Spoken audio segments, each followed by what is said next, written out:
नमस्कार. तुम्हा सर्वांचे स्वागत आहे आपल्या कोमल किचनमध्ये. मी आज तुम्हाला आलू पराठा बनवून दाखवणार आहे. त्यासाठी मी इथे 1 किलो बटाटे घेतले आहेत. ते स्वच्छ धुवून अर्धे अर्धे करून मी कुकरमध्ये शिजायला ठेवणार आहे शिजण्यासाठी. आपण पाहू शकता. आणि इथे मी 2 कांदे घेतलेले आहेत, ते बारीक चिरून घेतलेले आहेत. कोथिंबीर घेतलेली आहे. इथे लसणाच्या मी 20 ते 25 पाकळ्या सोलून घेतलेल्या आहेत. 6 ते 7 मिरच्या घेतलेल्या आहेत. 1 लिंबू घेतलेला आहे. इथे मी 1 चमचा लाल तिखट घेतलेला आहे. 1 चमचा गरम मसाला घेतलेला आहे. मीठ घेतलेलं आहे मी. 1 चमचा साखर घेतलेली आहे.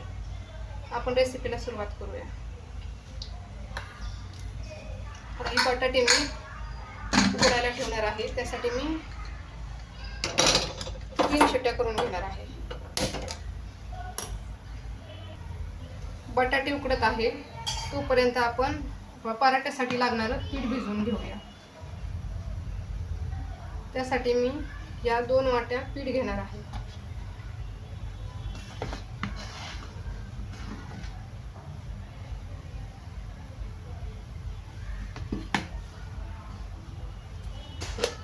आता मी याच्यामध्ये चवीपुरतं मीठ मिक्स करणार आहे.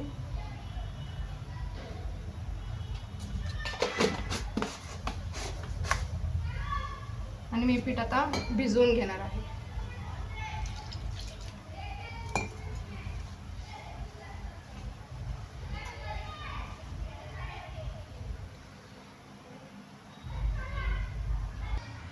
इथे आपण पाहू शकता मी अशा प्रकारे हा पिठाचा गोळा भिजवून घेतलेला आहे. चपातीला जसं पीठ भिजवतो त्या पद्धतीने मी गोळा भिजवून घेतलेला आहे. आता मी ह्याला 15-20 मिनिटासाठी मुरत ठेवणार आहे. इथे आपण पाहू शकता आपले बटाटे पण उकडून झालेले आहेत. आता मी हे बटाटे सर्व थंड करून ह्याच्या साली काढून घेणार आहे. इथे आपण पाहू शकता मी सगळ्या बटाट्यांच्या साली काढून घेतलेल्या आहेत. आता आपण सारण तयार करून घेऊ पराठ्यासाठी लागणार आहे. इथे मी ह्याच्यामध्ये सगळे मसाले मिक्स करणार आहे. मी हे मॅश करून घेणार आहे.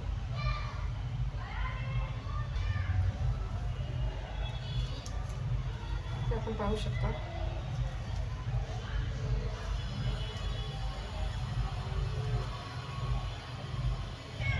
इथे आपण पाहू शकता मॅशरच्या साहाय्याने मी सर्व बटाटा मॅश करून घेतलेला आहे. आता मी याच्यामध्ये अर्ध्या लिंबाचा रस पिळून घेणार आहे. याच्यातल्या सर्व बिया काढून घ्यायच्या आहेत.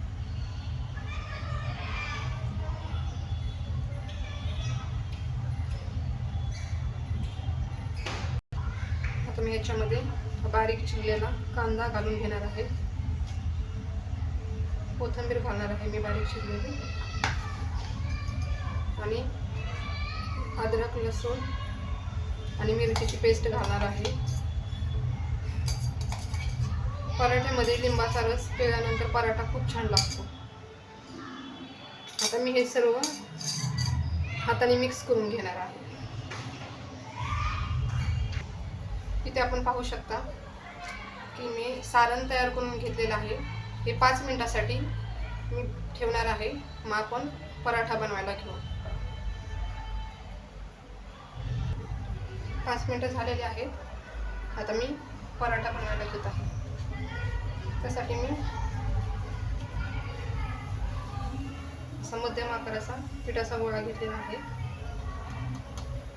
पिठामध्ये बुडवून मी आपण पुरणपोळीसाठी जसे वाटी बनवून घेतो तसं बनवून घेणार आहे. अशा प्रकारे आणि ह्याच्यामध्ये मी हे सारण भरणार आहे. हे गोळा बनवून घेणार आहे मी.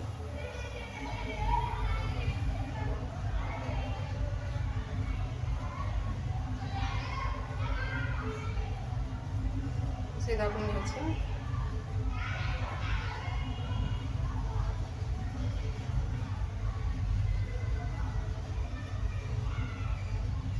अशा प्रकारे वरचे पीठ मी काढून घेणार आहे.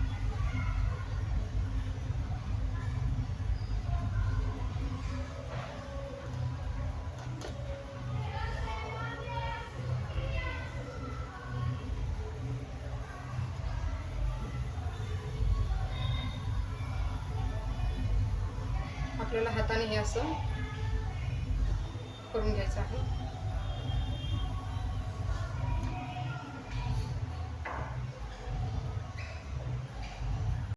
आता हा पराठा तुम्हाला लाटून दाखवणार आहे. हलक्या हाताने एकदम लाटायचं आहे.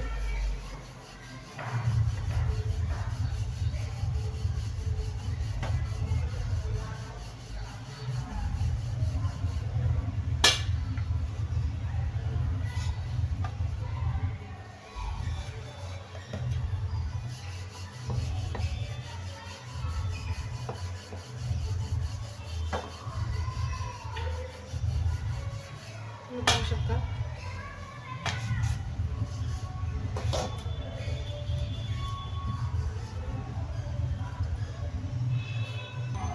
अशा प्रकारे मी हा पराठा लाटून घेतलेला आहे. तुम्ही पाहू शकता. आता हा पराठा मी भाजून घेणार आहे. मी इथे तवा टाकून घेतलेला आहे.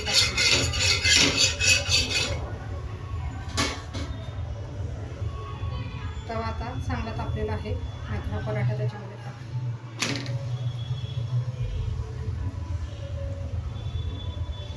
बारीक गॅसवरती आपल्याला ह्याला भाजून घ्यायचं आहे.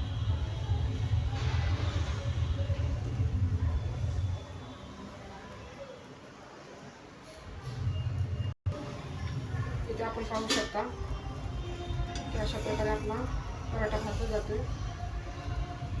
पराठ्याला उभे आलेले आहे. आता मी हा पराठा पलटी करून टाकणार आहे आणि गॅस मी मध्यम करणार आहे.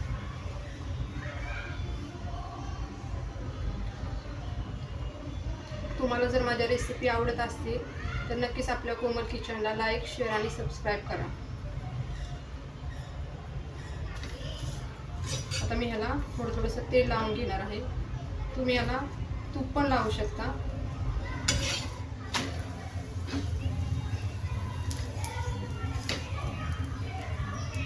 तुम्ही अशा प्रकारे एकदा पराठा नक्की बनवून बघा.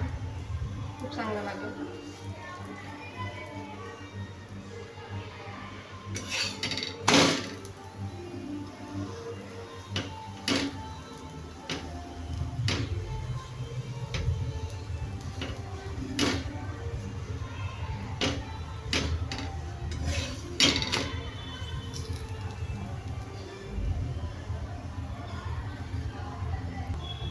इथे आपण पाहू शकता हा पराठा चांगला भाजला गेलेला आहे.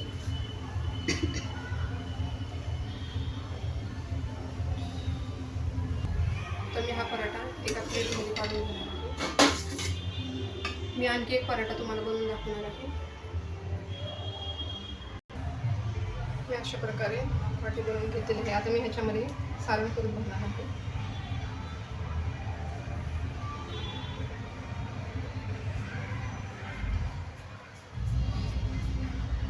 मोदक बनवताना आपण कसं करतो कशा पद्धतीने करायचं आहे हे.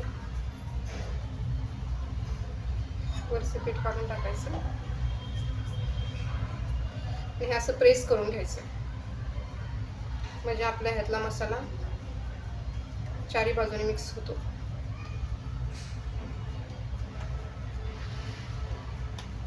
बघू शकता आपण. आता मी हे पिठामध्ये बुडून लाटून घेणार आहे हलक्या हाताने.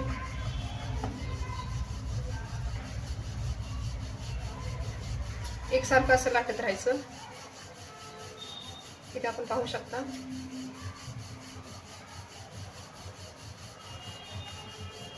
की आपला पराठा किती चांगल्या पद्धतीने तयार होतोय ते.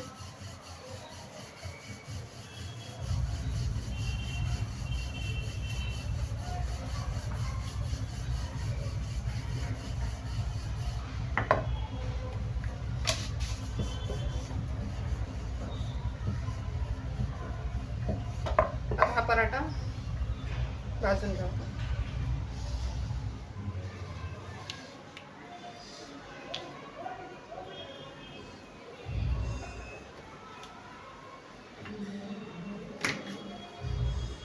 बघू शकता अगदी गोल पराठा झालेला आहे.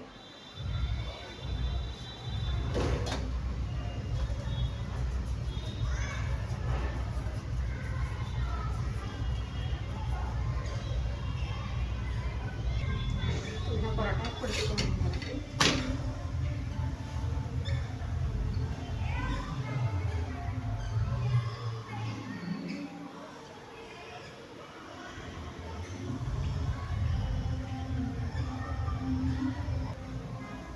आता मी ह्याला तेल लावून घेणार आहे.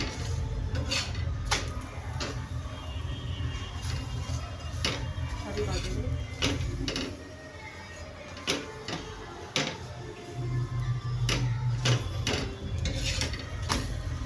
आपण पाहू शकता की हा पराठा खूप चांगल्या प्रकारे तयार झालेला आहे.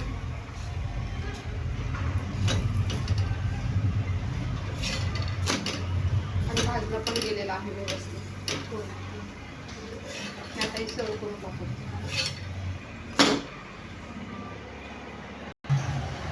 इथे आपण पाहू शकता की पराठा बनून तयार झालेला आहे. हा पराठा दह्यासोबत चटणीसोबत खूप छान लागतो. हिरव्या चटणीसोबत आपण पाहू शकता की पराठा खूप छान झालेला आहे. पाहू शकता एकदम मऊ आणि चांगला झालेला आहे.